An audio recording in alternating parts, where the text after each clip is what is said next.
What's happening, y'all? It's another I didn't even introduce myself, huh? It's been a minute. Can rock knock the rust off heart. What's happening, y'all? This is Todd Wilson with another episode of Elevate Your Game. Today, we have head coach.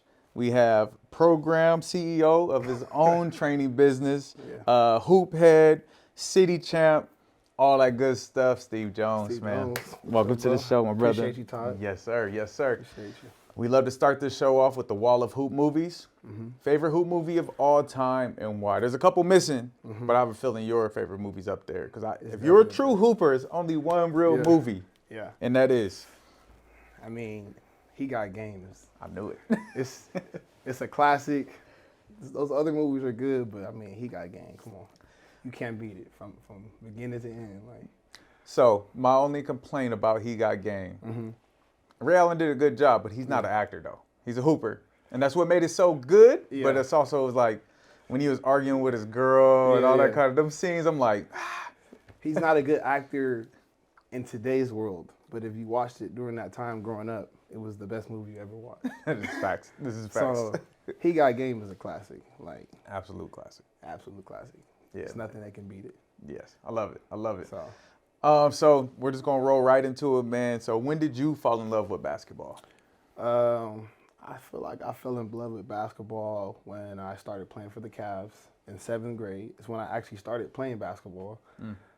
Before then, I played like in little rec leagues, YMCA, stuff like that. But when I met Daryl McDonald, and we like had practices and we used to go at it, and it was intense, I really fell in love with the game.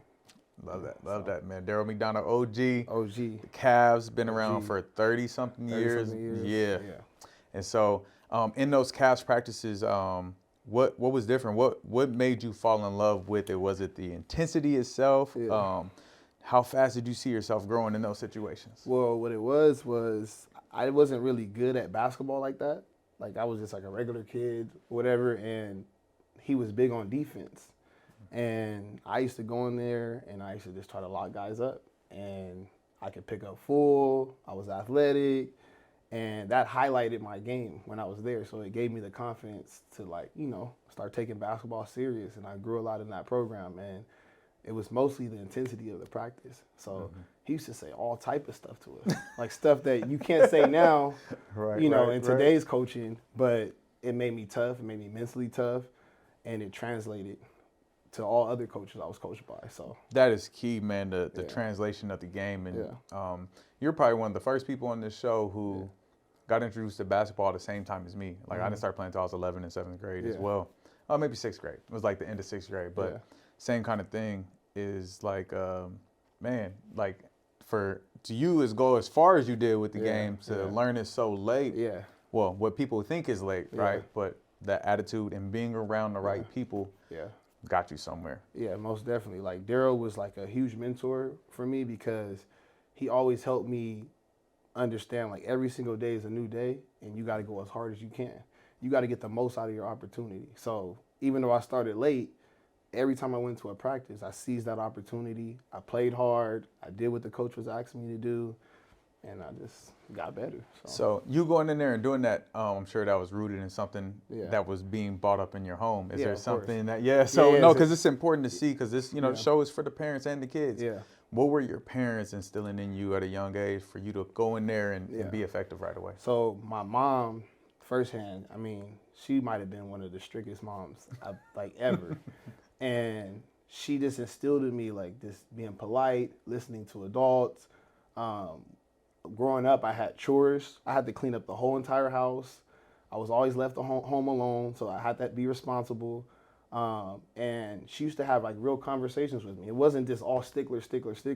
She built a real conversation with me, and built a real relationship with me and had conversations with me. And she used to sit me on the carpet and talk to me about this, all aspects of life. And, we had a real, real relationship. So, when I went to the outside world, it was easy for me to transition and listen to people and understand what life was about and why I was doing certain things. I was telling you earlier, like, these parents, I think they need to do a better job of just holding their kids accountable and then having a relationship behind it. And not just either being nice or disciplined, but just having more of a happy meaning. medium and spending time with them. It's very important. So I think that was important. And then my dad played basketball, and he's crazy. Like, I love my dad. Like, he's funny, crazy. He was hard on me.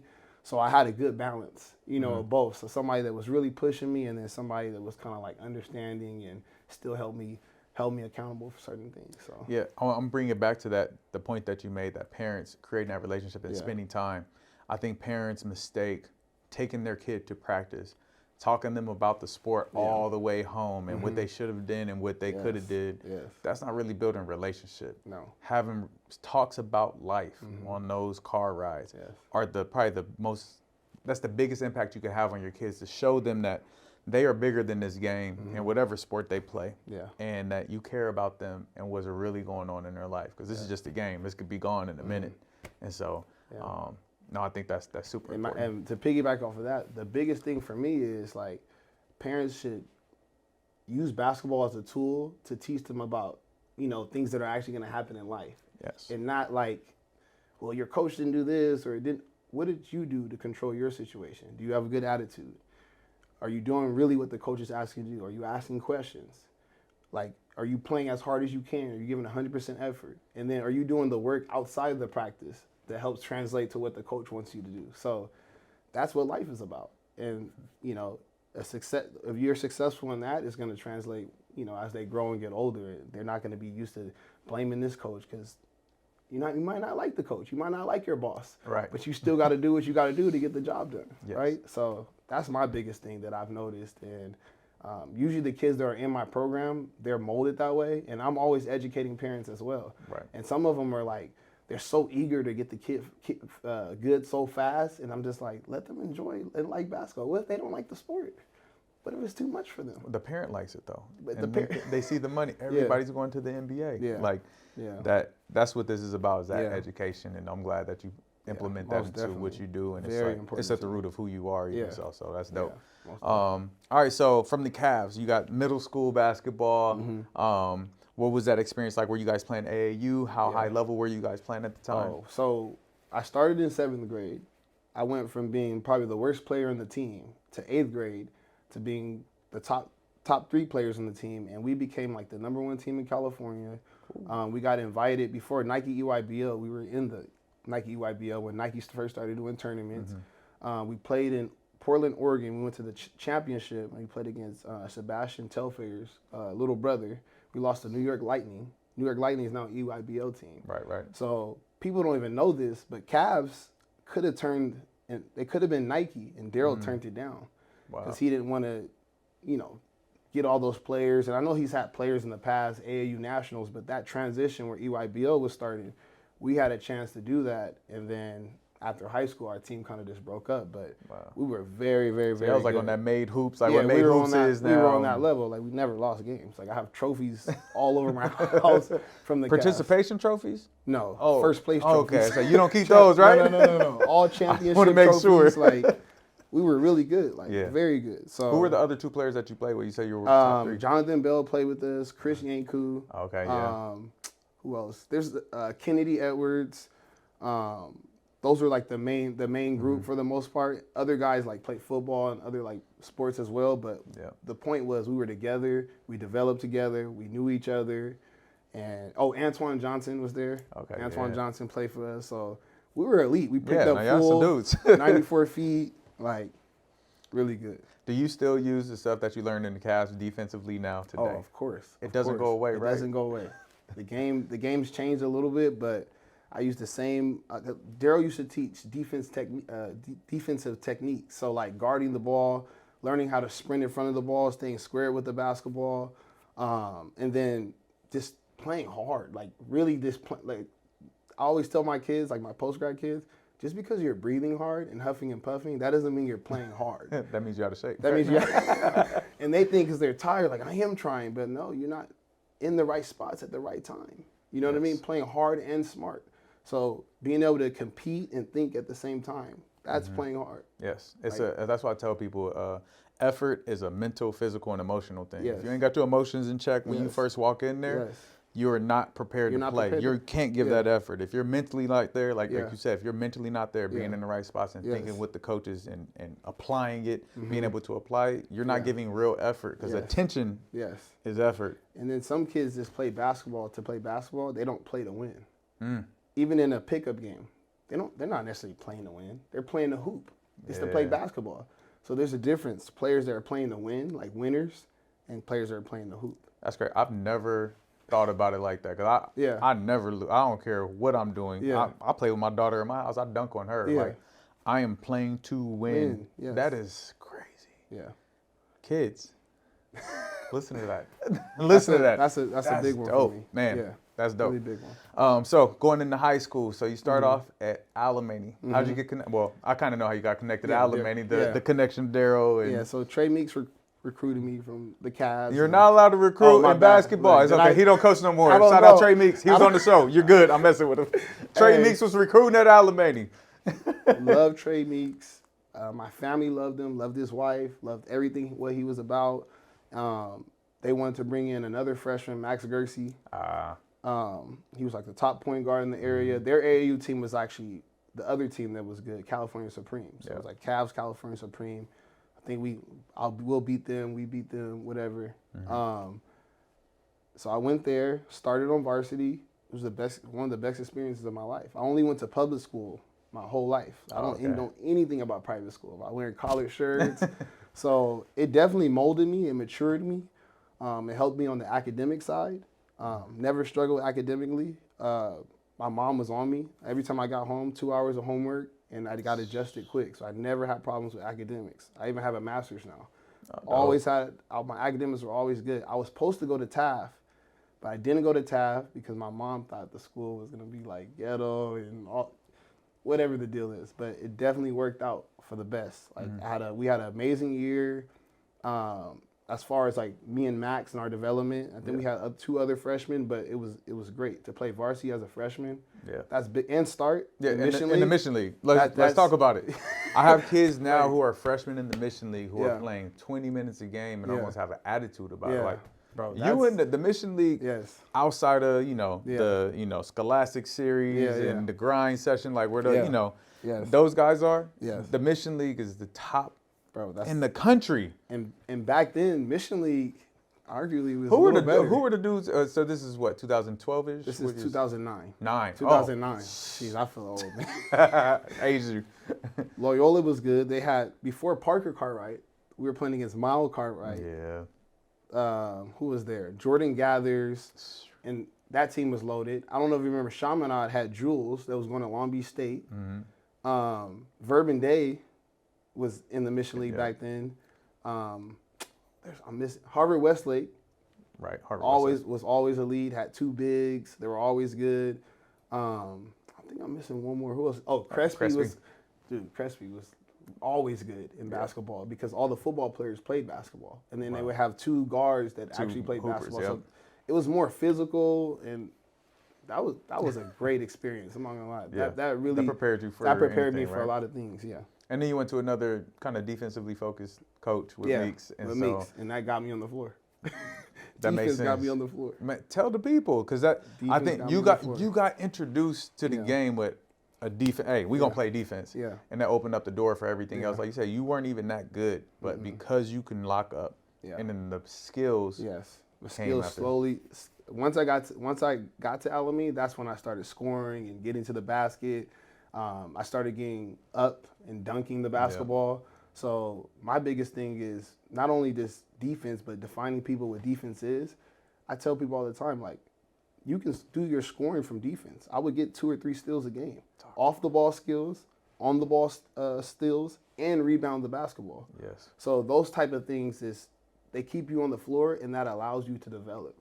You understand what I'm saying? So the more I time want to tell you you get- this, Yeah. and I hope it doesn't offend you. Yeah. You know you're supposed to be a college coach. Yeah. Okay. I just want Yeah. you to know that, man. You got you have some jewels in you, and you Yeah. have your presence, man. Yeah. Appreciate Hey, you, man, dog. Sorry to interrupt you. I just had to No, tell you that before appreciate this you, went bro. any further. But Appreciate go ahead. you. Yeah. But Yeah. Defense. it's actually helped me this is my first year being a head coach at the post-grad program. It's helped me be a teacher more than a coach and really teach kids the meaning of things. Anybody shouts out defense, but what does it mean? You have to break it down in different categories. There's different parts of defense. There's off-ball defense. There's on-ball defense. How do you guard the ball? Yeah. Like I'm specific with my team. Like my team, we're a great team defensive team, but there's breakdowns when we have to stay in front of the ball. We can't stay in front of the basketball. Yeah. Then you have teams that can guard and they don't understand how to guard off the ball. Yeah. So it's a lot. There's talking. There's transition defense. Man. It's a lot. Post defense. Post defense. Yep. Right. All that. Yeah. And nowadays, now that I coach high level players, you guys already have the offensive skills and you already know how to play. Coaches are looking for the guys that can help you get stops. Unless you're going to be a KD or one of those guys, which is like a 1% chance, less than 1% chance, you better learn how to do other things besides scoring. Yeah. You have to. It's very critical. So. Absolutely, man. That's dope. And so, Alemany for 2 years? For a year and a half. A year and a half. Okay. Yeah, I'll tell you this. Yeah, year and a half. Talk about it. And I don't even think anybody knows this story, but Yanku went to TAF. We played TAF in a summer league game, and I had like 20 points. You know, it was a good summer league game against like Bryce Jones, Spencer Dinwiddie. They had a loaded team. Like that team was ridiculous. Yeah. DeAndre Daniels, Landon was there. Yeah. They had 14 guys that played college basketball. That played college basketball, and I had like Max had a good game. I had a good game, and my dad, the basketball dad, he's like, "You got to get out of there, man. You got to get out of there." And I didn't want to leave Alemany. I never wanted to leave. And wow. I'm trying to think. This is Alemany. Oh, they didn't win the state title. No, they didn't win state until my senior year. Got it. So I didn't want to leave, and my dad he wanted to pull me out. And I still think it wasn't the right decision, but it is what it is. You're here now. You can't really change it. Right. But one thing I would say is when I did go to TAF, playing with all those players, it's almost like now it's kind of like ironic. I work for I'm a coach at SEA, and it's like the same thing, like leaving, I don't know, one of your local CIFs and going to SEA. That's basically what I did because the practices were intense every single day. You're playing against high-level players every single day. My exposure automatically just went skyrocket. Out of nowhere, I was a named player. It was crazy. And so you went for the first semester, and then you transferred. And you had to sit out? Yeah, I had to sit out the whole year. Then we, that was the whole deal when everybody played JV. Oh, you, DeAndre, and Bryce, right? No. DeAndre and Bryce played JV the year before. Oh, that was the year before. And then they got us. Derek had a whole thing going. So then he had me doing the JV thing. We went undefeated. It was fun. And then we practiced against it was a time of my life. Like playing with all those players every single day, it made me love basketball more. So it did bring even more love to the game because that was during the time, I know there's all these content companies now, but that was the time Ball is Life was blowing up. Gotcha. It just started during that time. So there you go. Yeah. And so when you started playing varsity there, who were your teammates at TAF? My teammates at TAF were Spencer Dinwiddie, CJ Blackwell, Kyrie Williams, Stephen Maxwell, Chris Yanku, Michael Thomas, who was younger than us. Am I missing? He works at Core now. He works at Core now. Yeah, he does our strength and conditioning. He was he was as a coach at Hawaii that past year. So man, we had loaded talent. And then we had a lot of young guys. They were talented as well. So it was just a great program to be a part of. Yeah. And so throughout I know this is all integrated because it's high school. So what were you doing for AAU in high school at the time? So at the time, during that time, I used to play for Rockfish. So I played independent for Rockfish, and those are my guys. My coach at Rockfish is the head coach at Pacific Christian, Jeff. Oh, Jeff Bearcroft. Yeah. Okay, so that was my coach in high school. Jeff needs you on the show. Yeah. 15s and 16s, that was my coach. The best I can honestly say is between him and Jay Hart, but he's like the best coach I've ever had. He instilled a lot of confidence in me. And he just made me that gritty guard that defend and also can attack off the dribble. And he helped me a lot. I love that dude. Like, love him. You had a lot of great coaches. So when you first went to TAF, you had Derek. Yeah. And then that's when he went to Bosco. Yeah. And then I got Jay Hart. And then Jay Hart changed my life. Like, Jay Hart he's the guy. Like, I'm not surprised he is where he is now. Dating that was his first head coach job. when he first got into coaching. So, I mean, Jay Hart is that guy. Man. Talk about what did, so you had great coaches leading up to Jay Hart. Yeah. What was the thing that Jay Hart that made him so special in your, your journey? Because I finally got to a point where I was a good basketball player. You probably couldn't tell me anything, right? And I felt like it was about to be my senior year. I wanted to win city. We all thought we were good. We would just whip on every team in the Valley. But when Jason Hart got there, he really emphasized on like working on your game and being in the gym and just having more like, how do I explain it? More integrity for the game. Not coming in and just BSing what it really means to work. You understand what I'm saying? And what I mean by that is like everything matters from how we run our plays. How you bring your team together, the energy you have in practice, talking in practice. That was the big thing, talking in practice, being a talker. And he just elevated us, and he challenged us every single day. And he would talk mess about our games. He would trash talk us all the time, dude. Like he would say all type of stuff. It's things that I can't say. But he's like he's an NBA G League coach for a reason. And he even made me love the game even more because I was like, man, I'm not that. I'm gonna show you that I'm a guy, And I always fill in the blank. So I always went in there trying to prove myself to him and be like, yo, and that's the approach I feel like kids are missing these days. Like they don't have that approach. You should be trying to prove it. You haven't earned anything, and that's what I learned from Jay Hart. I said, I haven't learned anything. And one day, I think we were all just acting like, like as kids and cocky. And one day he challenged me one-on-one. How'd that go for you? It went really bad. And he just posted me up. He hit me in the post. He went 2 hard dribbles, middle, right hooks. 2 hard dribbles, middle, turnaround jumper. And I couldn't believe it. Because I thought, as kids, you're like, this guy's not, he can't mess with me. And I'm thinking because I got bounce and I'm like, But he played in the league for 10 years. He played in the league for 10 years and he was kicking our ass in practice. Oh, man. He would go one-on-one with Yanku and just go at us and score on us at will. So we were quiet. So you got a kind of a reference.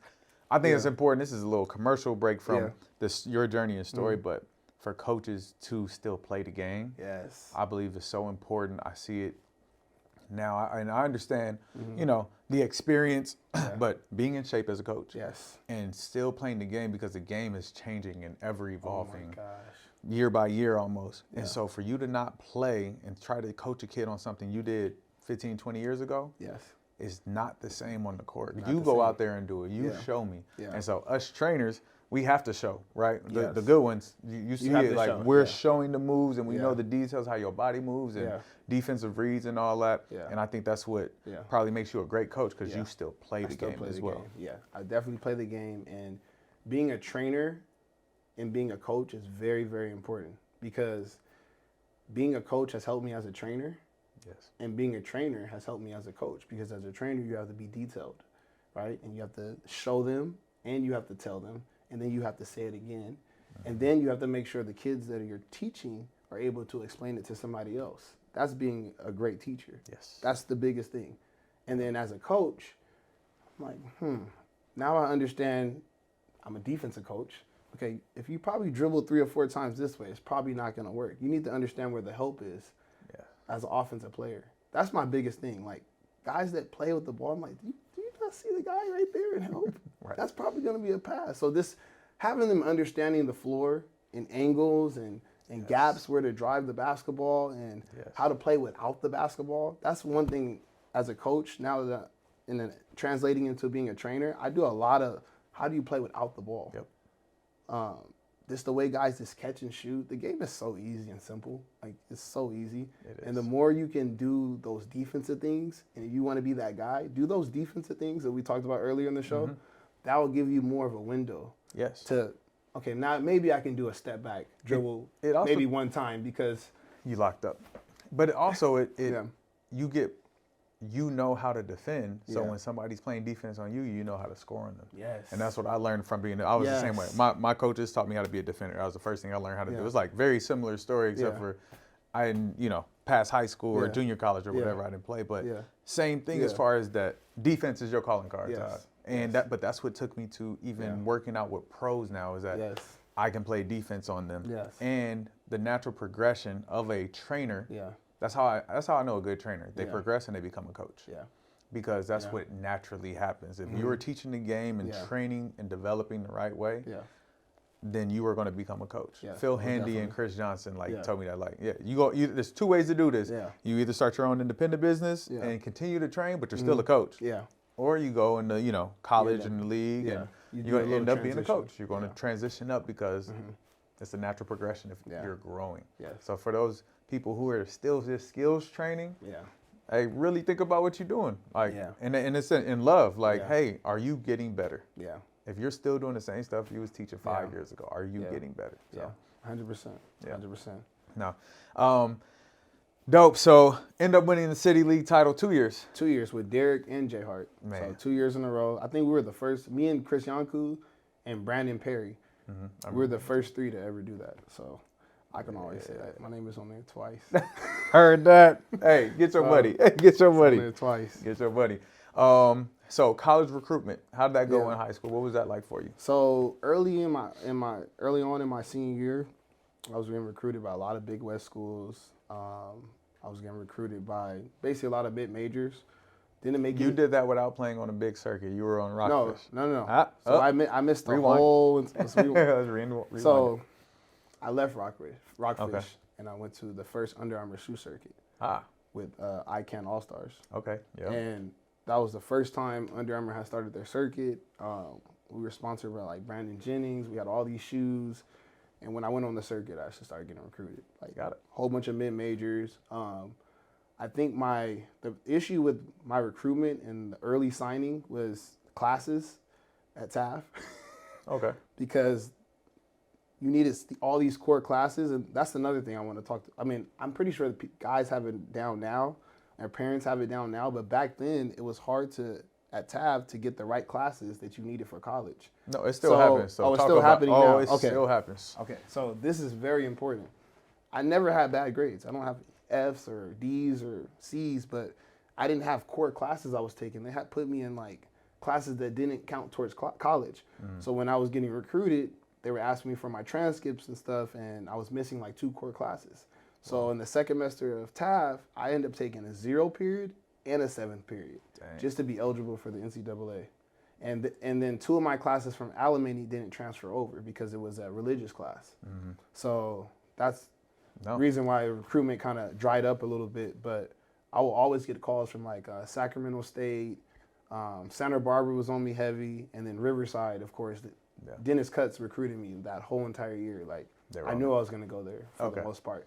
But the reason why I didn't commit early because I truly wanted to go to JUCO. I really wanted to go to a JUCO, and I tell kids now, JUCO is not bad. Right. You actually get better. Why did you want to go to a JUCO? Okay, I wanted to go to a national JUCO because I felt like I wanted to go to a high major school, and I wanted more time to develop because I started playing basketball so late, and everything started happening so fast. I wanted to wait to be able to choose a school I wanted to go to. But the deciding factor was UC Riverside was a good degree to get. And I really built a good relationship with Dennis Cutts. And there were 7 freshmen that were going in. So I felt like it was open window for me to go in and flourish. That's and a great opportunity. So that's why I took that route. It's good that you saw all that, right? And you just didn't just jump into it. It's like, oh, he's recruiting me, let me go here. But you saw that the opportunity. It made sense. 100%. And speaking back to the academic piece, parents, you go on the NCAA's website and check with your high school to see what classes are qualified for your core NCAA classes to make sure they're taking the right ones. Your college counselors and advisors should be doing this. I want to say this the right way. I know in most private schools they have somebody who is doing that specifically. I don't know anything about public schools, but my experience is that sometimes in those public schools, some of those things slip through the cracks because of the number of students they have. So parents, regardless of you're in public, private school, wherever you're at, make sure your kid is taking the core classes needed to be NCAA eligible. This has been brought to you by the basketball firm. All right. Cool. So there you go. So you did go on the circuit, and you saw a difference from playing with Rockfish, an independent team, high level, great basketball. Like Rockfish is still rocking. Like we still send kids there to go develop. to a circuit team, and you saw an immediate difference. What would you say the top 3 differentiators in independent versus circuit? The difference is the exposure to college coaches, of course, right? But there's a contrary to this. Independent's better for these reasons. I think I seen a quote Dame put. He said, "Be where you can dominate. Go where you can dominate." And if you can dominate on the independent circuit and get film and floors, stay there, right? Yeah. But if you want an opportunity to get more exposure, of course, go to a shoe circuit. But you should start independent unless you're just a guy. Got it. Now, once you get on the shoe circuit, my thing of it is you're going to play against top players and whatever. When that game happens, you have to play well. You got to be on. Yep. You have to be ready to play. Yep. And through my experience, it was very up and down. Sometimes we'll play good, sometimes we'll play bad. And I'll never forget this. Back then, they allowed Under Armour, Nike, and Adidas to play in these same tournaments, like duels. And we had to play a mixture of the New Jersey players, MoCan, and I think it was like St. Louis, whatever the St. Louis EYBL team was, right? That first game, we played New Jersey players. I think they had like Kyle Anderson, a whole bunch of guys, like those Kyle Anderson's team. I mean, they blitzed us. Yeah. Like, they were playing at such a different speed and level of athleticism that you almost couldn't make a mistake. You couldn't afford to miss a shot or take a bad shot. Wow. And, they'll be out on the break. And I remember one moment, and this, I always translate my experiences to kids now. Yep. If you're 6'3" and under and you think that you can just shoot and you have to do a lot of things. I remember trying to guard Kyle Anderson in the post, and I couldn't guard him. Right. There was nothing I can do. And he was posting us, and he was scoring on us, and they were elite. J.R. Smith's going crazy on the sideline because I think he was sponsoring the team. And I remember Rock telling us, like, you really got to be a dog. We weren't dogs that game. We didn't do everything it took to try to win that game. We went out there like we were players. And that made me realize, like, this basketball game is very, very, very hard. Like, you really have to be, not only you have to prepare, but when you get in the game, you have to be the ultimate competitor. And that's the biggest thing that kills me when I watch some of these kids in high school basketball. They're not competing hard enough. Yeah. They act like they're entitled to something. When they're not realizing, like, there's about 40 other guys on the other side of the country. Yeah. They probably, if they saw you with them, you probably wouldn't even touch That's how they're the floor. going to pay for their life. Like, yeah, that's the thing, especially in the Valley. Like, right, we got a lot of kids in private school, and I know there's families who do and don't have. Yeah. But a lot of these kids, like, basketball is like, oh, this is something I can do, where in other places, it's like, no, this is what I have to do. That's how they play. That's what I have to do. So the second game, we played MoCan, and MoCan's huge now, which is crazy. Like, sometimes I'd be tripping out like, wow, I didn't realize that I was even playing at the EYBL before it even started, but we played against MoCan, and I had one of my best games. And that's when I first started getting recruited by Riverside, Long Beach State, and I understood what that level was really about. Even with that, like, I was exhausted after the game. I was picking up full. I was doing everything it took. To make sure that I was, my presence was felt. And winning matters too. You can't be a loser. Yep. We got blown out by that team, and then we lost to MoCan in overtime. So we were competing. Coaches want to see a game that's competitive. Yeah. So that's another thing that kind of like transitions and translates. Like, you got to be a winner. Yeah. If your team's not winning, you got to figure something out here first. Basketball. Yes. And then you got to also empower your teammates before you try to blame the coach. He doesn't play basketball. It's the players on the floor. Man, talk to him. This is coming from somebody who played. Yeah. And played at a high level. Played at a high level. And now you're coaching. And yeah. This is man, that's jewels, man. Yeah. Straight jewels. You decide on UCR. Yeah. And so how are your 4 years there? Man, very, how do I explain? It was great for the most part. Really great. But this such a learning experience on just life. I had the time of my life there. The first thing I would say, it's a UC school, so academically it was very challenging at first. I think that was my biggest adjustment, going from TAV to UC Riverside. Right. Like, the homework was insane, but the first year I had to really learn, like, some disciplined study habits, and once I got a flow, everything kind of worked out. My first year, I always talk about this with my kids. When I went in, I was the last freshman to sign. And I think it was, you go through September and October, and then you have your first scrimmage. I played so hard and so good, I started the first scrimmage. Started. The first game, I was the first one sub off the bench with 7 freshmen. So everything that, from middle school to high school, all the things we're talking about, I did those things, and it works. I wasn't supposed to be there. Yeah. So there's a blueprint to this. There's a blueprint. So the next year, I ended up starting. I think I started like half of the year, and then I became basically damn near a 4-year starter at UC Riverside. And our third year, we won 17 games. My last year, we won about 17 games, and those were like second, third most wins in the school history. And never make the tournament, NIT. Never made the tournament.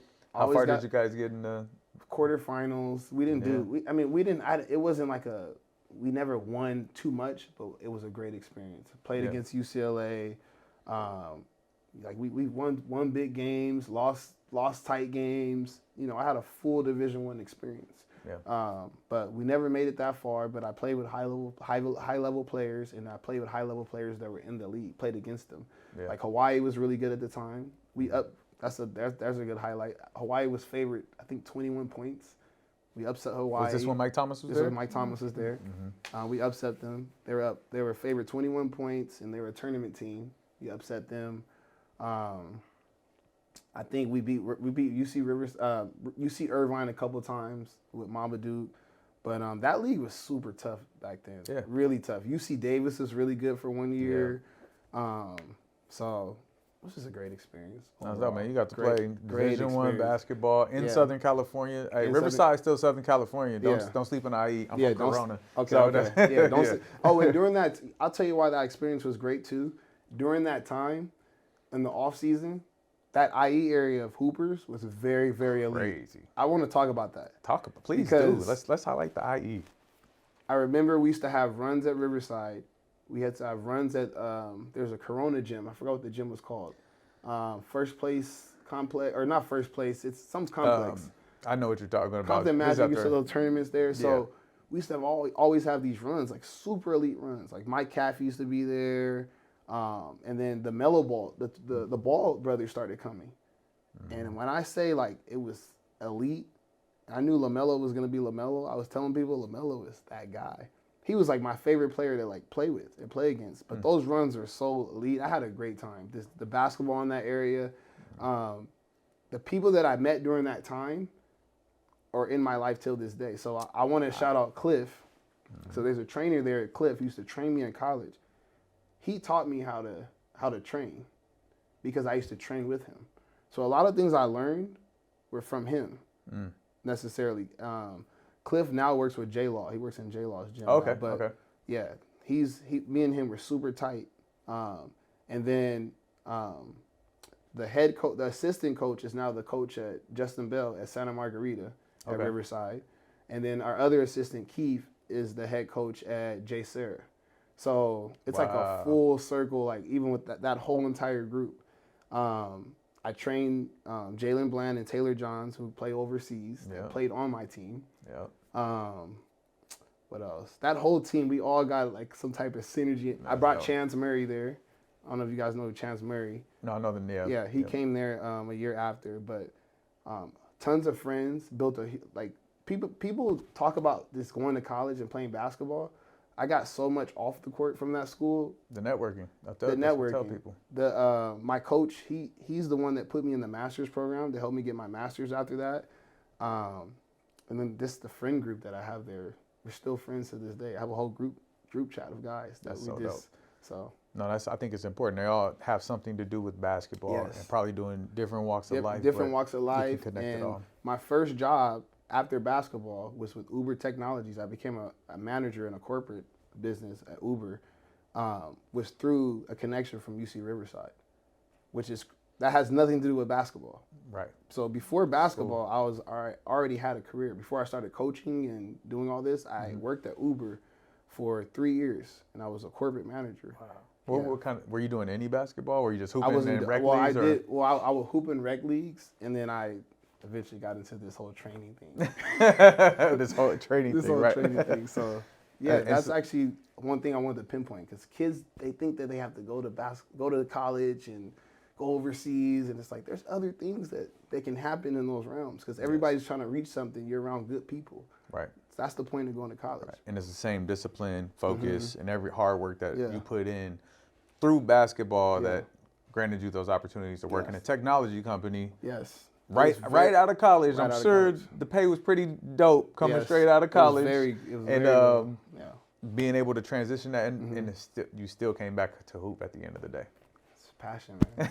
Got a whole lot of heart. Yes, absolutely. A lot of That's passion. so dope. So I want to go back to Cliff. Okay. Because I think that's what fire started who you Yeah. kind of are today with Yeah. training. And so Yeah. what was it about how he taught, or what he brought to your game and that experience that, Yeah. you know? So I feel like in high school, nobody like really trained like that. But when I got to college, training became like a more of a popular thing. And he was one of the first trainers that I had been exposed to. He trained a lot of guys in the IE area. So just being able to handle the ball, footwork, learning how to keep your pivot alive, 2 dribble pull-ups, just learn how to play off the bounce really well. So that urged me to teach the game in that way. And of course I picked up different other components, but I trained with him and I got so much better in college. That's when I started getting really actually good at basketball. I got good too late. I feel like Late bloomer. Yeah. late bloomer. And But that's the time to be good. Like you said, Yeah. you were dang near a 4-year starter. yeah, Hey, it happens. And then that's when, injuries start happening. I think my best year was my junior year, and I ended up breaking my foot the last quarter of the season, so I ended up missing. If I would have played, that team was actually really good. I don't know if you've seen that highlight on Riverside when Mamadou got dunked on, the 7'6" guy. Yes. That was our team. Taylor Johns dunked on him in the Yes. tournament. And the Jalen was on that team too. Jalen Yes. Bland was on that team Yeah. too. So that team was super elite, and I got injured late in that season, broke my foot. So Man, how did that mess with you mentally or at all? How'd you overcoming injury and all that? I thought it wasn't gonna mess with me mentally, but it actually did, because trying to get back to where you were is really hard, and when you don't feel that way, you don't play that way. So just working through that was tough. What helped you get through it? The biggest things that helped me get through that was just, to be honest with you, just getting in the gym and understanding your body. Because if you understand your body and how to heal your body and start putting better things in your body, it actually helps you perform better, and it actually elongates you throughout the season. So I learned a lot of things late, but maybe it was for a purpose, so I can It's for who you are now. make you who you are now. So even with my team right now, we stretch for like 20 minutes. As you should. We do mobility stretching, we do recovery. Yes. Right now, our kids have 12 days off. That's important too, coaches. Give your kids some days off Yeah. to reset not just their bodies but their minds mentally. So, very important, those things. That's dope. All right, so from tech job to trainer. Okay, so what it was once I got into the corporate world, you're dealing with like real life people that I'm a basketball player, I guess. So I'm not used to dealing with people you would be in class with. I'm working with them now, right? Yes. Your everyday people, and it was a good learning experience, but I wasn't very passionate about it, right? Right. Just something that came natural, and on the side, I wanted to start training, and I want to say, well, Eddie, I'll be honest, I have to tell the truth. Eddie was the guy that used to try to get me to Dune City. Eddie Cruz. Eddie Cruz, is that Eddie's last name? Yeah, Eddie, Paul George, Eddie. Yes. Okay. Yep. So Eddie used to try to get me to the gym. Man, I'm not listening to this guy, like whatever. So he just kept bugging me. So I want you to come train. So I ended up going over there, and he had me run like some training groups, and instantly I just like, I got to do this, man. Like this is too fun, and it's easy and natural. Yes. So I started building a relationship with the guys in the gym, and before you know it, I had my own little group, my little team that I used to coach out of Dune City, And then they were giving me hours to train. Mel would give me hours to train. I don't know, Coco's dad. Yep, I know. Yep. He used to give me hours to train there. So my first client ever, when I announced it I put it on my Instagram, was guess who? Jason Hart's son. So little Jason was my first client, and I started training Jason, and then other people would start hitting me up, and before you knew it, I had like 10, 15 kids that I was just training in and out of the gym. Crazy how fast it grows, and it just right? happened fast. So then, I think the pandemic had just happened, and when the pandemic happened, I was a product of them doing all these layoffs, and I said, well, I'm just gonna do basketball full time then. Wow. And that whole pandemic, I had access to the gym. I want to say that whole entire time, and You weren't supposed to be in the gym. I'm telling. No, I'm supposed to joking. be in the gym, right? I was in the gym too. Yeah. No, that's dope. So I had Man, access. that's dope. Yeah, I had access to all that time, and I had a lot of clients that came in my. It happened so fast that I didn't have an outside life. I had to sacrifice. Yeah. I mean, it was pandemic. You couldn't go nowhere. I stayed in the gym all day, every day, and I did it for about 6 or 7 months. Where my man Travis Nichols ended up giving me a call. He called me the first time. He said, "You want to do this prep school?" He was telling me all about it, and I was like, I don't know. I work at TAF because I wanted to go coach at TAF at that point. After doing all that training, and then once I found out that TAF wasn't gonna have their season, he called me again, and we made an agreement.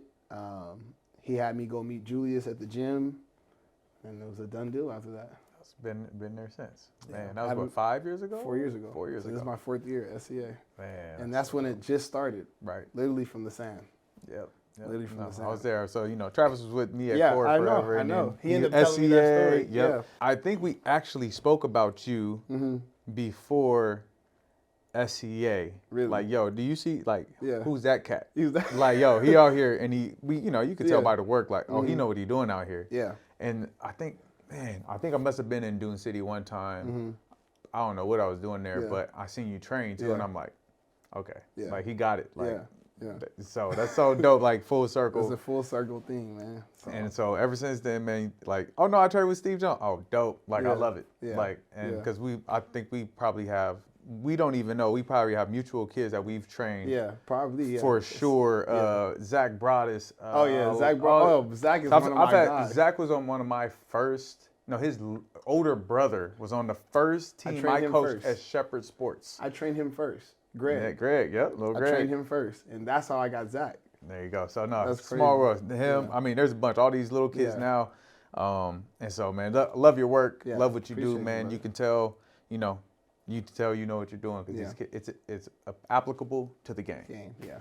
That's what's most important. What would you tell a trainer who's just starting off, right? Somebody, now, and I'm going to be more specific. Yeah. A former Division I player who's trying to get into the development game, what would you tell him? Make it about the kids. And my biggest thing, my brand is called the Jones Way. I don't mean it to be really called the Jones Way. Now my AAU team's called Build Your Way. It's about the kids. And make it about them, like really take your time to make sure they're getting better. Like start from the basic fundamentals, from passing, pivots, finishing, and then build your way up. Yeah. Because if they're not getting better and you're just showcasing, I don't know if it's move. I don't understand. People say trainers are doing. I'm not into all that. I'm really not. Like criticizing other people's training. Right. But my advice would be to really teach like the fundamentals. Like, can I ask a favor? Start criticizing other people's training. Because this is what this is about, man. Yeah. I bring real people on this show who are doing it for real because there's so many bad trainers out there. Yeah. And like you're lying to these kids who have dreams of doing something with their lives. And I'm not saying stop training. I'm saying go get the information from people who know what they're doing. Because I'm an open book. You want to say, hey, I'll show you how I train. Yeah. It's because the OGs did it for me. Yeah. I'm sure you would do the same. Okay, let me say this. And I think about this often because I don't like to get into the whole because there's people that criticize me for my training. And it is what it is. When I see something, I don't want to judge it so quick because I'm not understanding why they're teaching it and what pieces are they missing. Because they're trying to do the right thing. I feel that way. Okay. They're trying to help the kids. Good intentions. And at the end of the day, I feel like the kids are in the gym and they're getting some type of reps. That's my take. Then I like it. So I my feel second it. part of it is, it makes it easier for me to take your kid. I'm gonna show you how it's really done. Facts. Now, criticizing here, like it's hard. I'm not gonna say criticize. Yeah. Speak the truth. Speak the truth. Yes, speak the truth. That's it. And Yes. and so what I do is this: is Yeah. say, hey, come see a session with me. Yeah. Like you said, that's Yeah. what you do. Like, hey, come see a session with me. I'm not saying your trainer's wrong Yeah. or doing the, Yeah. but soon enough, Yeah. Yeah. like it has to be known. Yeah. And, I understand. And you could do it in a respectful way. Yeah. I'm saying, hey, Yeah. I'm here to help you. Yeah. I'm not saying, yo, don't go to that dude. He's a clown. Yeah. Let me actually show you how to do this to Yeah. help people. Yeah. And I'm going to show you how to make money and run Yeah. a business. Yes, 100%. Now, one thing I would say is what I was going to continue to say too was when you're trying to tell somebody that was a former Division I basketball player, the first thing they're thinking is money, right? Yep. And they have to understand, like, you're no longer a player anymore. You're a coach. So you're starting back here. Mm-hmm. Yes, your resume stacks that, so that may lift you up a little bit, but you have to put the time in. Yeah. And what I would say is, I told Travis this, like, I want to say like a month ago. I said, I honestly can say, because Nipsey Hussle, or they say like it takes 10,000 hours to master a craft. I really can say like I put over 10,000 hours into the craft because you're going to make mistakes. Yep. Put 10,000 hours plus in and then go from there. If you can't get it after 10,000 hours, it's just not for you. Right. I can almost remember the moment I Yeah. felt like I got my 10,000 hours. Yeah. I think I was training Sky Clark at the time. Yeah. And something just clicked. Yeah. Like, oh, I know what the heck I'm doing. Yeah. It was like all these years being in the gym with pros and all Yeah. this stuff and other Yeah. trainers. And I was like, one day Mm-hmm. I was showing him some stuff. Yeah. And I'm like, so Sky, everybody knows Sky. Sky trained with everybody. Like he is a gym rat. You Yeah, know, if gym somebody got rat. a gym open, he about He's to gonna go. be there. Yeah. And so he's trained with everybody. So I'm like, man, it was like this moment, like I showed him something nobody showed him before. Yeah. Hey. Yeah. And to tell you where I kind of like popped my cherry was that first year at SCA. I was in the gym with Travis, Julius, and Dash. 3 different styles, but all And Mark levels of Edwards. it. Oh gosh. So my foundation was that for a whole entire like 6-7 months. I see Mark Edwards do Jalen Green's pre-drive while I'm training on the side. Dash is on this rim. Julius is coming in next. I mean, Yeah. you better be prepared You to in the have trenches. make sure your shit is, make sure your craft is right. But Yeah. I was doing it so much. Yes. And I loved it so much, and I was in it so much that it just came so natural and easy for me. So, but I'll never forget that year, that pandemic year where I trained and then I was in the gym with all those guys. And we were in the gym more than usual because there was no school because of COVID. Yep. So that was a very critical time of growth. Like it almost like flip-flopped me into a whole nother world. I literally went from being in the corporate world to my own business and to now coach, business, and then streaming into the AAU scene. So it happened very, very, very, very quick. Yeah. Yeah. I wanted to know something about your name. I always thought you were talking about it. I always took it this way because you said it's about the kids and it's your name. Yeah. I always thought about you were talking about like a basketball Jones, and Yeah. that's why And I always connected it. that's the connection. It My is last that name okay? was So I was Jones. like, It when is you that, say yeah. the Jones way, you talking about the for the love of the game way, not No, it's for the love of the game way, and it so happened to be my last name. Okay. That's definitely the whole thing. But I also like to tell people like make sure that you don't make it about you, like you're one person. Like make it about the game and maybe the knowledge you have to give, but like don't make it about you. That was it's the gift and the curse, right? Yeah. So this is where I made the biggest mistake, but it was for the right intentions, right? Is that I never posted anything, and I have this program that literally is the prototype for all these schools out here now, right? And so I never posted anything, and I had Johnny Juzang, Taryn Frank, Dylan DePina, Clark I saw you Slicer. guys do like a what do you call alumni? I was like, you guys have guys. The thing is fire, right? Oh my God. And like it was like seriously, I had all these guys the first years. Yeah. I got video. Yeah. I got everything. Yeah. And Travis kept on telling me, yo, we gotta record this, we gotta record. I'm like, nah, man, I'm not about that. I want to be about these kids. Yeah. And it's like the gift and the curse of like, man, if I would have been doing what I started Instagram, had the same amount of followers J Law and Drew Hanlon when I first started, and I was posting stuff. This is years ago. Yeah. And I stopped. Yeah. And now what they're able to do, the reach they're able to have, because the focus is still on other people. Yeah. And I'm like, I didn't decide to do this till like 2 years ago. Yeah. Where now I'm doing this is like, and it's not about me, it's about you, but we're still talking about this game, and we're giving education, and it's for the kids. Yeah. It's different if I was doing this for me, because we see people out there and know it's okay if you do this. Yeah. Is that it's about them so they can make their bag. Yeah. Cool. Yeah. That's fine cool too. For them. No, that's right. Cool. And for me and my, what I do, I want it to always direct back towards helping people. Yeah, most definitely. So trainers, have your media and get your content. Yeah, but make sure you're really helping guys. That's it. Like, that's it. Helping guys can mean anything. Like just connecting them to high schools. Like parents just call me like, what high school should I go to? I have a whole business. So this is what. So here I'm gonna break this because it's gonna happen at the top of the year anyway. Is that this is what all this is about? Is that I'm starting the consulting side. It's called the basketball firm, where we help you with the blueprint. Yeah. And it's not about me. Yeah. It's not about me training you, none of that. I want to connect you with Steve. Yeah. I want to connect you with his AAU team. I want to connect you to SCA. Yeah. Because that's the journey that you need. Yeah. I've done it because I had all these top middle schoolers. Yeah. Our middle schoolers in general, I connect them to high schools. Yeah. I connect you to AAU teams where it's best fit for you. Yes. I have no ties to anybody. Yes. I'm Switzerland in this because through my years, God's blessed me through my journey to know the path, the pathway. Yeah. And so that's what this is all about, is to be a consultant, but it's going to connect everybody in this community to do what's best for these kids. Yeah. And for us to get out of the way, for the parents to get out of the way. Yes. Oh, they don't even understand. They don't, and parents, it's not because we don't think you don't know what you're doing, even though you don't.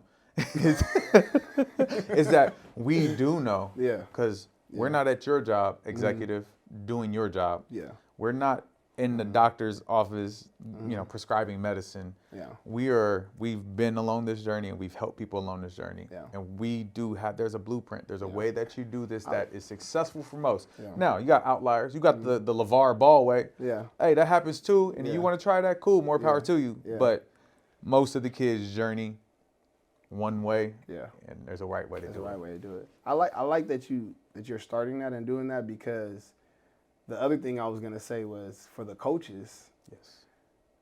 Here's the thing. I told this to Ice, one of my assistant trainers. I said, you know what's crazy? As a regular human being, if our phone messes up, we're going to this Apple phone or this, everybody's going to have a complaint. Everybody's going to talk about their barber, or they're going to talk about something in society that doesn't go their way. And when you're a coach, things are just not going to go the right way. Somebody's going to complain. As a coach, you got to be able to handle that too. Yes. You can't be the coach of this. I don't talk to parents. No, you do have to talk to the parents. You do have to build a relationship, and they have to know who you are and where you're coming from and where your intentions are coming from. So as coaches, control what we can control, and let's make sure. And I know there's some ungrateful, disrespectful parents out there, but I've been disrespected by parents, and I've still been cool with them, because guess what? I think they just don't know better. Right. And maybe I'll just have a conversation like, hey, this is what I was seeing, and I apologize. You know what? I apologize. We'll change that, because that's the same thing with Apple. They're going to mess up. Something's not going to go right. They're going to send you an email and apologize. You're still going to use the product. Yes. So if you look at it from that context, I feel like absolutely that can help us help the parents as well, just as coaches. That's one thing I've taken more charge of in the last year or so, because at first I was like, these guys don't know what they're talking about. But I'm like, I'm getting the same results. Maybe I need to change a little bit and be more receptive to teaching them and just having conversations with them. Sometimes parents just want to be heard. It's crazy. Man. They just want to be heard. The times they really I put my earpiece in and I just sit and listen. And I listen intently, parents, I promise. Yeah. I'm listening. Yeah. And it's just and they're like, and then the conversation's like, okay. Yeah. Literally say, okay. Yeah. Okay, thanks, coach. Everything's going to be okay. I didn't even say anything, but they had to say their piece, speak their piece, because it is their kid. And I have two little ones. And so once I became a father, that came very, very clear, it's my daughter, so I'm gonna have something to say no matter what's happening, because it's my It's your daughter, daughter. regardless of what that person thinks she needs to do or what. Mm-hmm. It is my daughter, and Can't so forget that. my opinion matters automatically. Automatically. And so So communication and responsibility. yes. When you as a leader, I'm a big believer in this. If Mm-hmm. anything happens under my umbrella, it's my It's my fault. fault. It's my fault. That's it. Oh, they don't understand. Oh, they're disrespecting me. That's my Yeah. fault. I didn't tell them clearly who I am and why they shouldn't disrespect me, or Yeah. however you want to see Yeah. it. So And that's why with like my training program and even my little middle school team, just being in somebody else's gym and renting their gym, just understanding how to control the parents and making sure they're abiding by the rules, making sure our kids are respectful. That's another thing. If you're going to start off a training business, your foundation and culture has to be so tight knitted. Like it has to be tight. Yep. Because like I said, you're going to have your Apple complainers. No matter what, no Yes. matter, you can be as perfect as possible. If you change the time from Man. 6 to 6:15, you're gonna hear a complaint. Yep. So Absolutely. that's the biggest thing. No, that's Yeah. dope. So coaching prep basketball. I wanted Yes. to touch on it real quick because Yeah. it's a newer space. Newer space, yes. And it's becoming the dominant space though Yeah. for kids who want to play at the next level. What's your experience been like? It's the best experience you can experience as a basketball coach and player development coach and developing players. It's almost like I've been there for 4 years. It's like getting 10 years of experience, 10 years plus. And here's the reasons why. At your regular CAF school, the kids go to school all day. They have classroom, they have homework, and then they get basketball for maybe an hour. Maybe you can do training before school, maybe not, and then you have games and that's it. On the prep level, we get to go 6 a.m. to 7:30. We get to go 1 to 2:30 skill work, and then we get to go practice 3 to 5, and then we get to go weights, and then we're with these kids all day long. And they're housing with us. Man. So you can imagine from the parent experience to the inner relationship with the player, and then the development on the court, we're able to maximize our hours like the Europeans are able to do. Yes. And that experience alone for me, we talk about 10,000 hours. I want to say it's like 50,000 hours because I've corrected and seen so many different type of players and personalities. And these aren't players that are not good. These are players that are actually, they're supposed to be somebody and they're being recruited throughout the country. That experience alone has made me grow so much as a coach, and it's transitioned and translated into my training and the things I want to do personally, with building an AAU team and, building my training business. It's helped me a ton. Also, the connections you make. Yeah. I mean, I've made so many connections. It's unreal. Like, I've been all around the country. I played at every big tournament, leading all the way to now we're in OTE. The exposure and the connections is limitless. Like, I can honestly say I know a lot of people in basketball. Yeah. And I've coached and trained a lot of high-level players. Most of our players are all at the Division I level. We have over 40 Division I basketball players. And I think it's like 75% of them are either starting or getting major minutes on one of those teams. Wow. So seeing that in 3 or 4 years that's a blessing on its own. Right. It's the best amazing. experience you can get. And starting with the prep school, not that was popular right away, literally starting from the ground up. Starting from being in the pandemic and playing in the grind session, our first year top 25 team, going from second year from top 25 to top 10 in the country, and then having a year of this talented kids, and then just trying to figure it out, right? Yeah. And then coming all the way to this year where we finally have like all the right pieces, and now we have a new challenge for OTE. So, I mean, it's like being to me, it's better than being a college coach. No, you're going thrown in the fire. It's like you should do this before you go be a college coach, because when you Yes. become a college coach, you Yeah. actually there's more, I guess, structure and rules, Yes. and so you can mold it and shape it based off Yeah. your experience with the prep school. Yes. Wow. No, it's been amazing just from the business standpoint.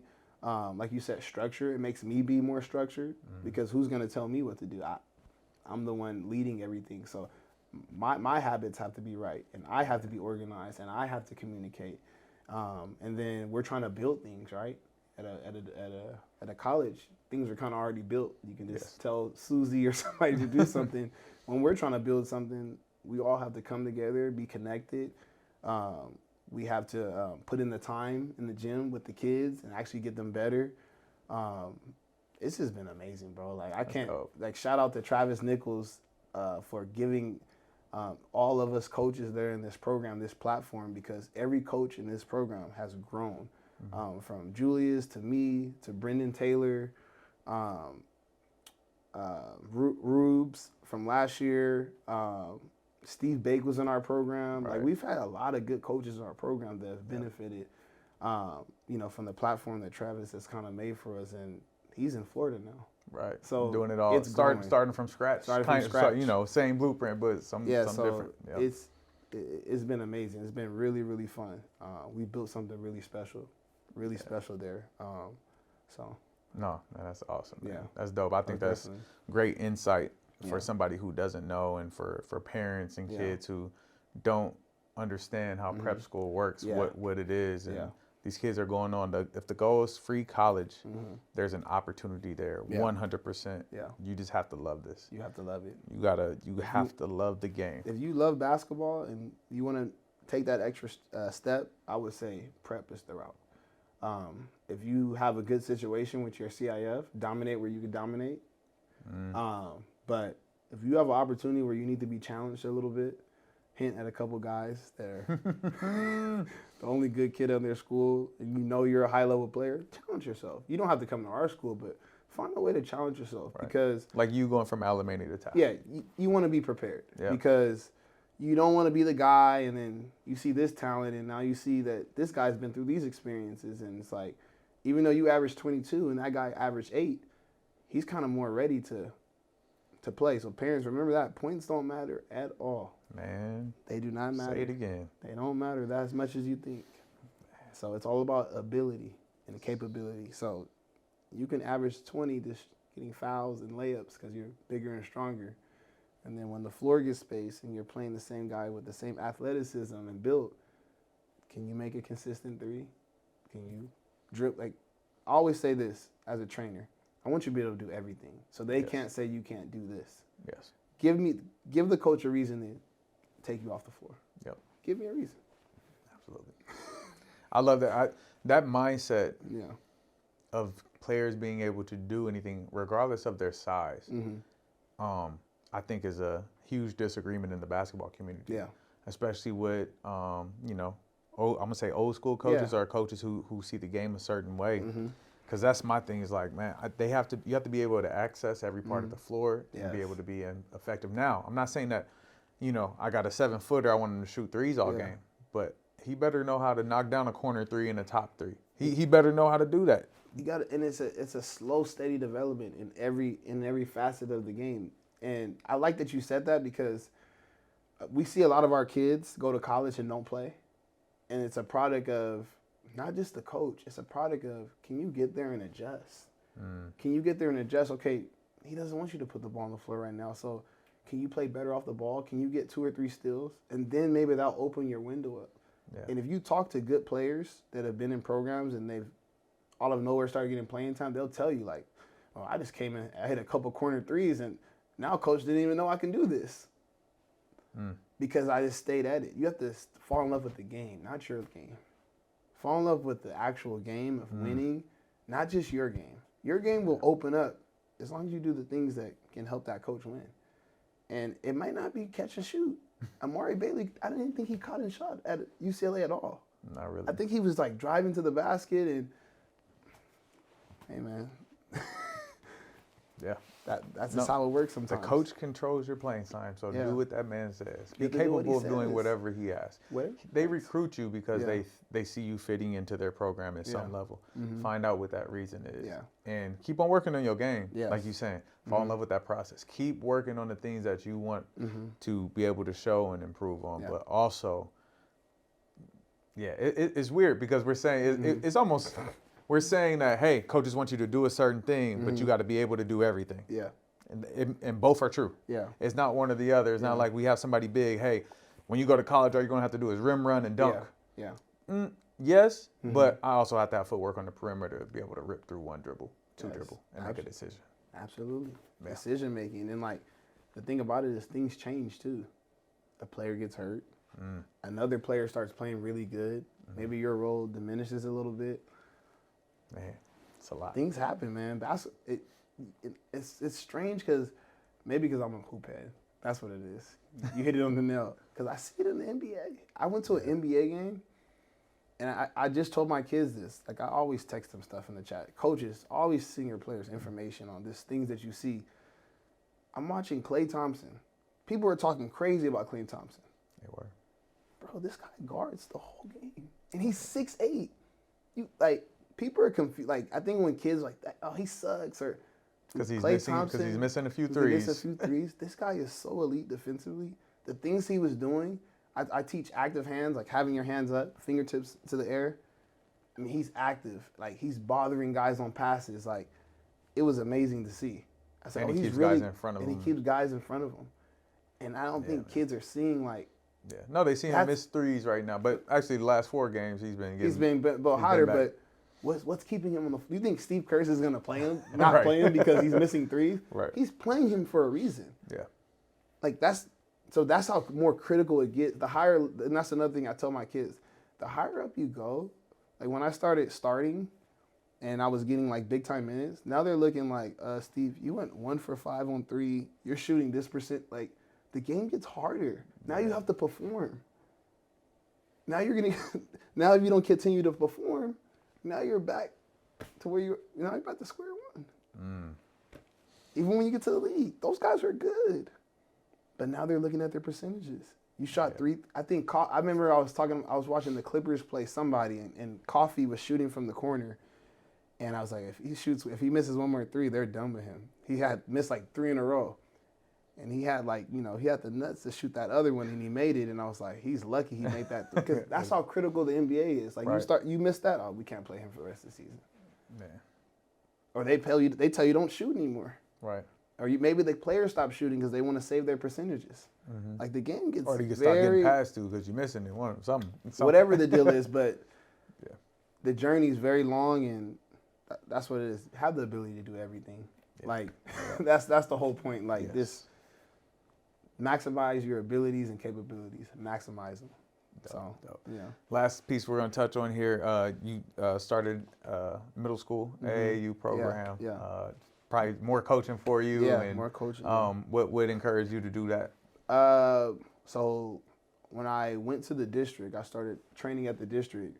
I just started getting a lot of middle school kids, and I never had got that many middle school kids. So a lot of the parents were like, why don't you start a team? And I'm like, I want to start a team. Like, I was just kind of brushing it off. And one day I was like, dude, I have too many kids. Like, we got to do an 8th grade team. So as soon as I thought of the idea, I came up with the branding, and Build Your Way was always, I used to have Jones Way shorts. It always said Build Your Way on the shorts since like 2020.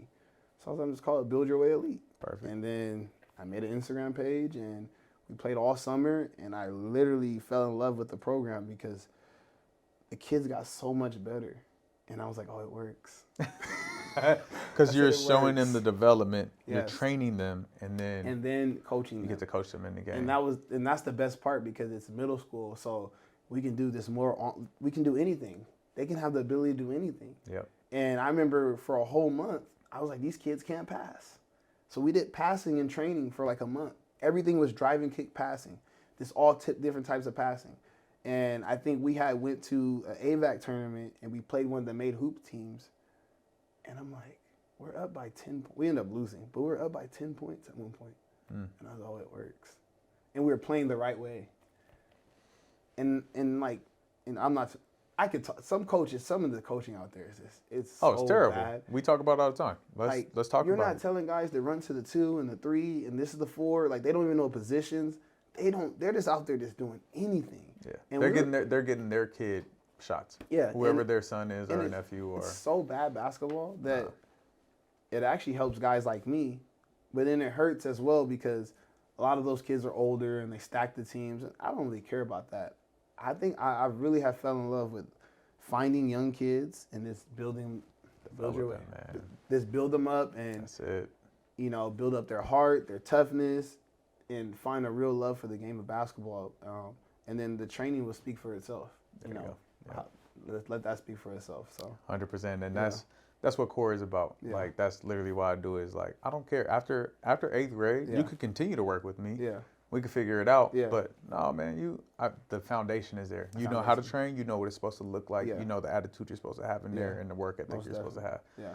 And so, hey, at least the foundation is there. And so, even if a parent walks in the gym, oh, that's a bad trainer. Yeah. That's not what Coach Todd did. Yeah. They know.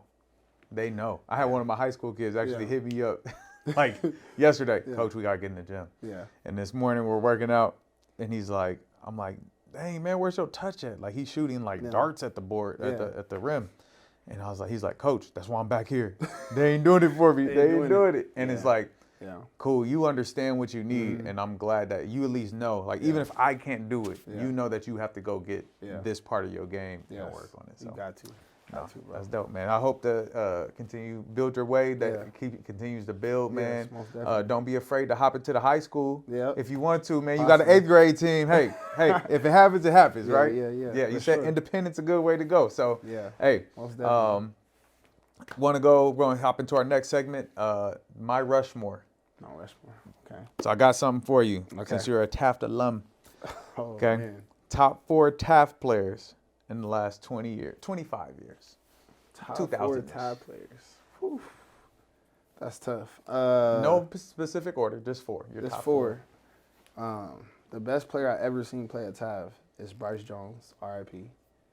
Best player I ever seen. Yeah. Could have been making millions in the NBA. Larry Drew, because he's a legend. Yeah. He's a legend. I can't say Jordan because I never saw Jordan Formar play, so I'm just gonna leave him out on the loop. But I'm gonna mention him. You are. I'll be asleep. I'll stay Jordan, asleep. I apologize for Steve. I'm not saying this because I train him, but people don't talk about like Mikey Williams had probably one of the best years ever at Taft. I don't know if you know Mikey Williams.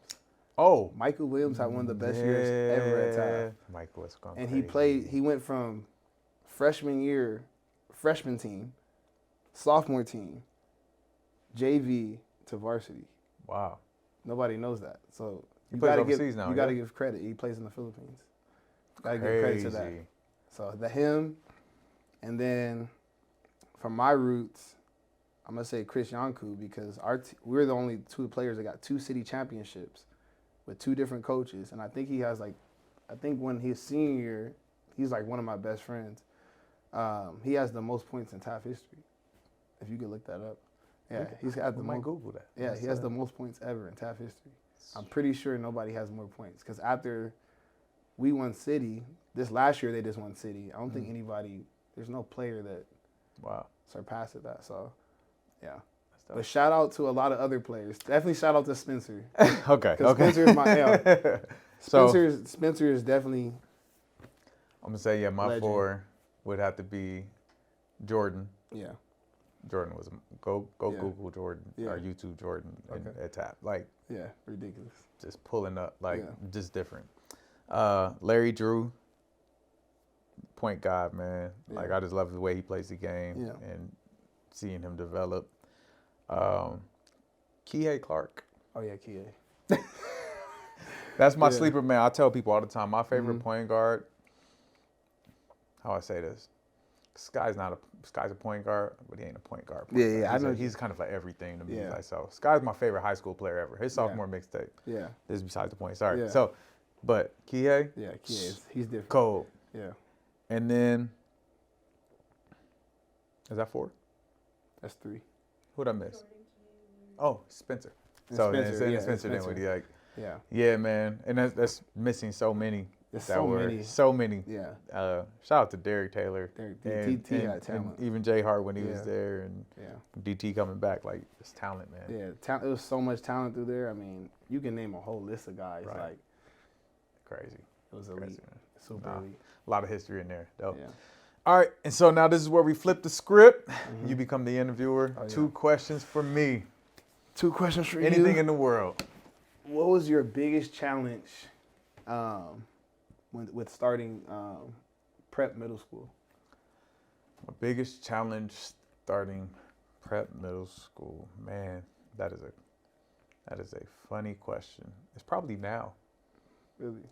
Are you want to talk like when I first started? I guess it was a very natural transition. How you transition into training is how I transitioned into core. Okay. I didn't plan for it. Yeah. It just happened. It just Johnny happened. Juzane's dad. Yeah. It's like, I want him to train. Yeah. And I want him to do homeschool. Yeah. I'm like, I don't do nothing during the day. Yeah. I'll do it. I'll watch him. And Yeah. he's like, I'll tell other people. Had 15 people show up to a meeting. 8 people signed up. Yeah. Just like that. And I had 8 people. Yeah. I had the gym at 360. Yeah. Travis, that's when I met Travis. Yeah. Travis needed a job. Yeah. And boom, we from just there. started the program. Yeah. Wow, And that's dope. then the school, transitioning to on campus, how we do it, because we don't do the homeschool part Yeah. anymore where they have the traditional campus. It was smooth. I was already Yeah. on campus as a coach, as Yeah. an assistant. Yeah. And then boom. And so now the growth Yeah. and the limitations Yeah. that the school has on capacity Yeah. is the issue. Is the issue. Oh, yeah. I literally and have- no holdbacks. I have, well, no, see, and that's the other thing. Yeah. We're going to post this, Karina. We do accept kids who Your holdbacks. Why are reclassify. people telling me that? This is the thing. Yeah. It's an administrative Uh-huh. and a family decision. Got you. Todd doesn't make that decision. Got you. And Okay, then this is got our you. rule is that if they're in the school already, they cannot reclassify into the same grade if they already are In the- students in the school because of the Yeah, social That dynamic. makes sense. It's weird. Yeah. We used to, Yeah. but no, you can upon entry into the school, Yeah, we you can reclassify reclassify kids class. in this case by case situation. Oh, so So the let's kids make that were- very were- clear. That's it.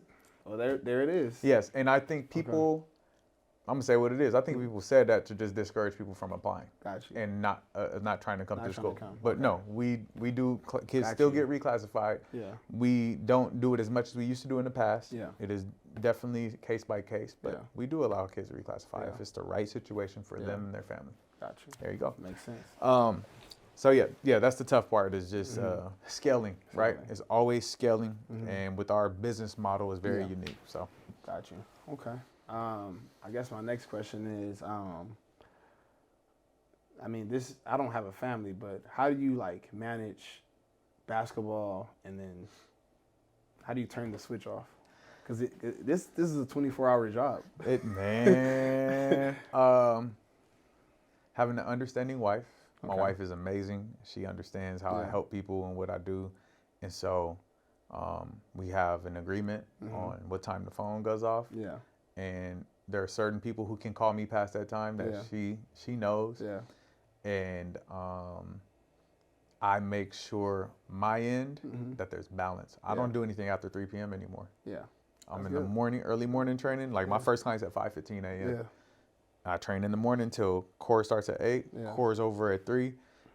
I'm at home with my kids. That's good. And then I go to games, go watch games, but I Yeah. take my kids with me. Yeah. Or I have Yeah. to go buy my wife some Cheesecake Factory. Yeah, Hey, or I'm whatever. buying your dinner tonight just so hey, Yeah. I want to go watch this game. Yeah. And so the balance comes from knowing first. I mean, I just know God's gonna provide. Yeah. I could be out here making probably $100,000 more if Yeah. I work from 3 to 9. Yeah. Like what? Yeah. I could be making money, but Yeah. it's more about Yeah. being there for my Foundation kids. and everything. And so it's about the time management and trusting what you do. Got you. Yeah. Trusting And what you it took a grind to get there. That wasn't Yeah. always like that. Yeah. That just happened when I had kids. Yeah. Probably when my daughter was 2 and she's 4 and a Yeah. half now. Yeah. And so my son is 2 and a half. And Yeah. so, yeah, man, just understanding wife, understanding partner. That's where it Gotcha. starts though. Got you. Well, man, you got a 24-second clock. Yeah. That's your camera. Talk to the people. Let them know where they can find you on Instagram. Yeah. Or any message you have, whether it's about your business Yeah. or a message in general for the people. Let them know. Steve Jones. You can find me on Instagram, Stephen J, 3 N's, 2 J's. You guys can reach out to me for training the Jones way. And any middle school kids want to join Build Your Way Elite, you guys can contact me. Dope, man. Appreciate you coming on Appreciate the show, you, my bro. brother. Yep. Yes, sir. All right, we'll see you guys next time. Peace.